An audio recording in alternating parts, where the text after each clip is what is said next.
Welcome back. Break के बाद एक बार फिर से खुशामदीद कहते हैं। नैब कवानीन में तरमीम के हवाले से मामला है। नैब ने 50 करोड़ से कम करप्शन के मुकदमात वापस ले लिए। चीफ जस्टिस साहब ये सवाल करते हैं कि आखिर ये किस कानून के तहत ये तफरीक जो है वो बनाई गई है। नैब कानून के जरिए सियासी इंतकाम का सिलसिला जो है वो ख़त्म होना चाहिए।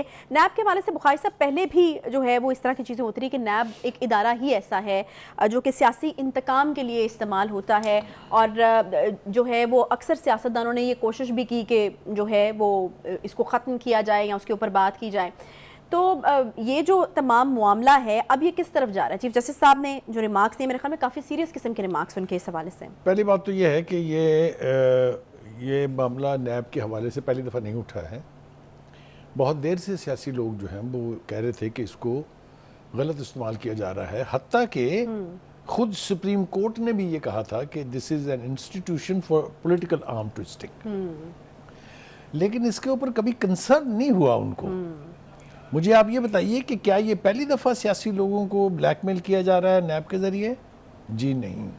तवील सिलसिला मैं पूछना चाहता हूँ चीफ जस्टिस साहब से कि जनाब आप उस वक्त कहाँ थे जब पनामा जैसे केस के अंदर नैब के तहत एक GIT बना के और एक साबिक प्राइम मिनिस्टर साहब को घर भेजा गया था, उनको नाअहल किया गया था? आप तब कहाँ थे जब अहमद फवाद और असद चीमा को 2.5 साल जेलों में रखा गया नैब के जरिए और एक रत्ती कुछ साबित नहीं हुआ? और अब आपने खुद कहा है ये कि इनके साथ बड़ी ज्यादती हुई है और इनका कौन अजाला करेगा।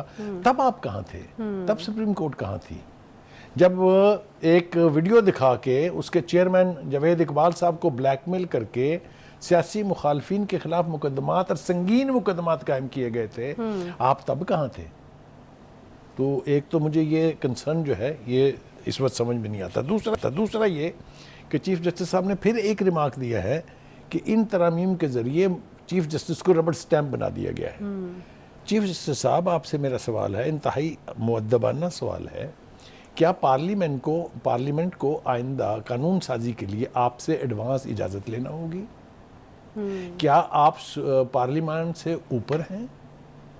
तो बड़ी अजीबोगरीब बात है ना कि आपकी मर्जी के कवानीन बनाए अब पार्लियामेंट। पार्लियामेंट तो बनाएगी अवामुन नास की मर्जी और उनके मुफाद में कवानीन, इंसाफ के तकाज़ों के मुताबिक कवानीन। आपसे पूछ के थोड़ी बनाएंगे, या आपकी मर्जी और आपकी ख्वाहिश के कानून थोड़ी बनाए जाएंगे। एक बात। दूसरी बात यह है कि उनको ये याद रखना चाहिए कि ये तरामीम जो हैं ये पहले सबसे पेश किसने की थी? PTI की हुकूमत ने की थी।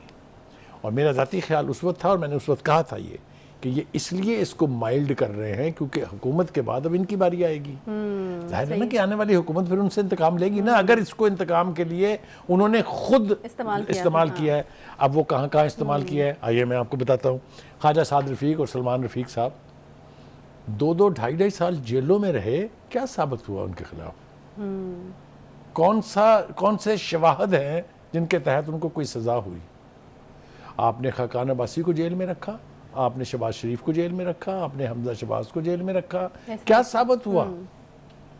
तो मतलब कहने का ये है कि ये जो यकतरफा दर्द है ना, इससे थोड़ा सा हटके एक अवामुन नास की बात करना चाहिए। पर्सन एंड पार्टी स्पेसिफिक नहीं होना चाहिए जैसे कि फैसले पिछले काफ़ी अरसे से हो रहे हैं। एक बात तो यह। दूसरी बात यह है कि आप ही के बेंच में बैठा हुआ एक शख्स जिसका नाम जस्टिस मंसूर अली शाह है, उन्होंने जो कुछ कहा है वो ज़रा सुन लेते हैं जनाब। वो कहते हैं कि तरामीम को किसी शहरी ने नहीं, पार्लियामान के एक भगौड़े ने चैलेंज किया है। आप समझ रही हैं इशारा किस तरफ है? कौन भागा है पार्लियामेंट से? जी। दूसरा वो बात क्या कह रहे हैं कि अगर ये मसला अवामी होता तो इसको कोई शहरी या कोई मालियाती अदारा चैलेंज करता। इसको वो चैलेंज कर रहे हैं जो अब इसकी गिरफ्त में है, चेयरमैन PTI ऑब्वियसली। ठीक है, ठीक जी, सही है। आप कुछ कहने लगी थी? हाँ, मैं बिल्कुल यही कहने लगी थी कि ये वैसे बड़ा स्टेटमेंट है उनकी तरफ से कि ये एक पार्लियामेंट के भगोड़े सियासतदान ने जो है वो चैलेंज किया है। उन्होंने बहुत ही बातें, और यहाँ तक भी उन्होंने बुखारी साहब कहा है कि बड़ी अजीब सी बात है कि हम इस मुकदमे को इतने अरसे से सुन क्यों रहे हैं। ये भी करेक्ट, उन्होंने मशवरा ये दिया था कि आप ऐसे करें कि इसको फुल कोर्ट में सुन लें ताकि इसके ऊपर कोई इबाम ना रहे, किसी को कोई इतराज़ ना हो। लेकिन वो चीफ जस्टिस साहब ने ना पहले मानी थी किसी की, ना अब मानी है। دوسری بات یہ ہے کہ اور اس میں جو ڈیولپمنٹ ہے وہ یہ ہے کہ عدالت نے نیم ترامیم سے مستفید ہونے والے لوگوں کی نئی فہرست طلب کر لی ہے. ٹھیک ہے جی, کہ بینیفیشری کون اس میں صرف کوئی ایک پارٹی کے لوگ نہیں ہیں, اس میں پی ٹی آئی کے لوگ بھی ہیں جن کو فائدہ پہنچا ہے, اس میں پیپلز پارٹی کے لوگ بھی ہیں, اس میں نون لیگ کے لوگ بھی ہیں, اس میں بہت سی پارٹیوں کے لوگ ہیں.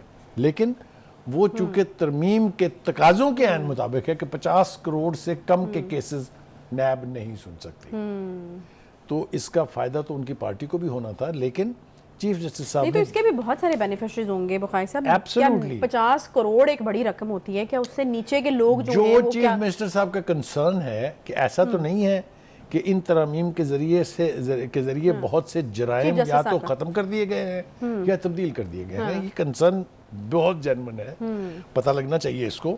یہ پھر میں کہہ رہا ہوں کہ ان ترامیم کے حوالے سے بھی ہمارا موقف یہ ہے کہ یہ پرسن سپیسیفک نہیں ہونی چاہیے.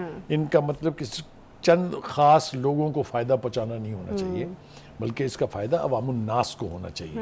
تو یہ ایک صورتحال جو ہے اس وقت سپریم کورٹ میں چل رہی ہے. آنے والے دنوں میں اس کا کیا فیصلہ نہیں تو ہوگا؟ بخاری صاحب اس کو اسپیسیفک کرنا کس حد تک ٹھیک ہے کہ مطلب جی 50 کروڑ, وہی جو میں نے آپ سے سوال پوچھا تھا کہ 50 کروڑ کی حد کو مقرر کرنا, اور 50 کروڑ ایک بڑی رقم ہوتی ہے, تو اس سے نیچے کے لوگ کیا کم کرمنل ہیں؟ مطلب وہ کہتے ہیں نا چوری تو چوری ہوتی ہے, چاہے 1 روپے کی ہو یا اس کی وجہ اور ہے, اس کی وجہ اور ہے. یہ 50 کروڑ کی لمٹ اس لیے طے کی گئی ہے کہ احتساب کے لیے دیگر ادارے موجود ہیں, اینٹی کرپشن موجود ہے. وہ کاہے کے لیے ہے؟ اینٹی کرپشن کا مطلب بھی تو احتساب ہی ہے نا. تو کئی ادارے ہیں جو یعنی احتساب کر سکتے ہیں. کچھ ایسے بڑے ادارے ہیں جن کے اندر اپنا احتساب کا سسٹم ہے, فوج اس کی مثال ہے. تو کہنے کا مطلب یہ ہے کہ بجائے اس کے کہ چھوٹے چھوٹے معاملوں میں نیب پڑے, مطلب ہے کہ اس کے ادارے کے اوپر لوڈ کم کرنے کے لیے یا وہ کریکٹ آپ دیکھ لینا کہ ہمارے ہاں انصاف کا سسٹم کا کیا حال ہے.